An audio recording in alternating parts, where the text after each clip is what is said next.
Dawson Rider Wiki. Hey YouTube, Dawson Rider here with my review of Level Up Series 09 Jet Combat. I'm not going to go over the box too much, it's just kind of in the background. You can see it's a smaller box. You basically have your, basics, photos of the toy, photos of what it does, couple promo shots and stuff like that. So for what this guy does on his own, if you just bought this by itself, don't own anything else, you just kind of get this little mini robot. As I've mentioned in the previous reviews for these, it's nice at least for that extent so that if you're just into the design of these little level 3s and you want one, you can pick that up and you can pretty much be happy. I mean, it's a little bit quote-unquote kibbly because, you can see those parts and stuff like that, but I still think they look pretty nice just for little mini robots, and it also makes it nice for displaying them along with the other figures. If you don't want to put them on anybody, you're not just left with like weird leftover pieces or anything. And I do quite like the design of all of these. I think Robot still might be my favorite, but I think this guy looks really neat. He's got a lot of personality. Like, my one problem with Beats was that, like, I liked his design, and when you really looked at it, he had a neat kind of facial expression and personality to him, but the way he was detailed with the paint and the mold, it was hard to see unless you were looking at it for me, but like this immediately pops, which is nice. You don't really get much articulation out of it though, so.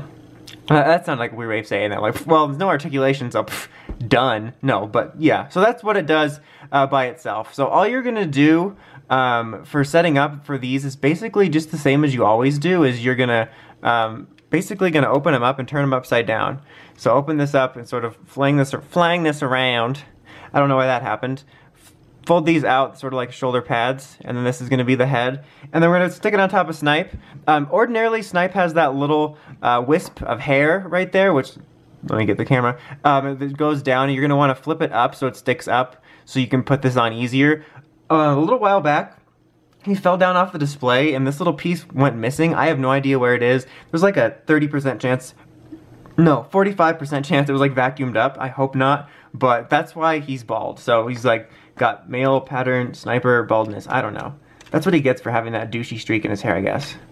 Okay, so just slide it on top, just like before. There's going to be two little slats on the bottom, the peg into his shoulders, and you just kind of want to finagle those a little bit. Can be a smidge difficult when you can't see very well and you got this cumbersome thing. And then these little buggers always come off. Did the other one already come off? I don't know, we'll find it in a second. We'll replace that in a minute. But you got that, and then you just kind of snap his little face on.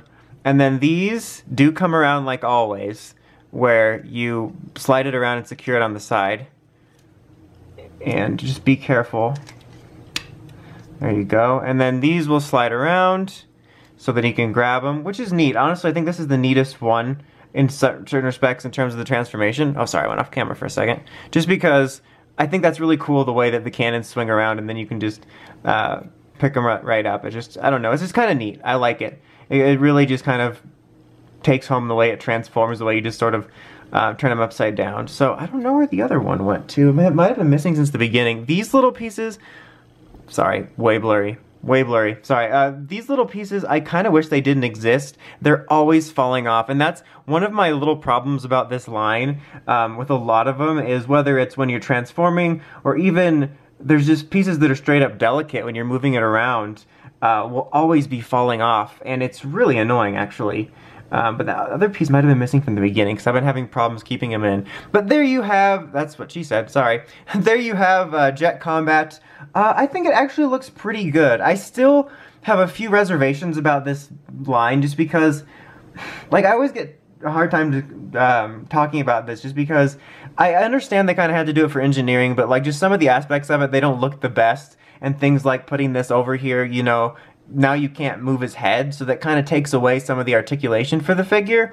But I think this one's probably one of the better looking ones. I think Robot looks good. I think that for some reason just the way that the face mask goes on there works a little bit for me, and maybe just like the cannons, but I think this is one of the cooler looking ones, just stand alone. But I still just wish there was something tweaked about the line a little bit to make it, I don't know, a little bit easier to work with, a little bit better looking, all that fun stuff.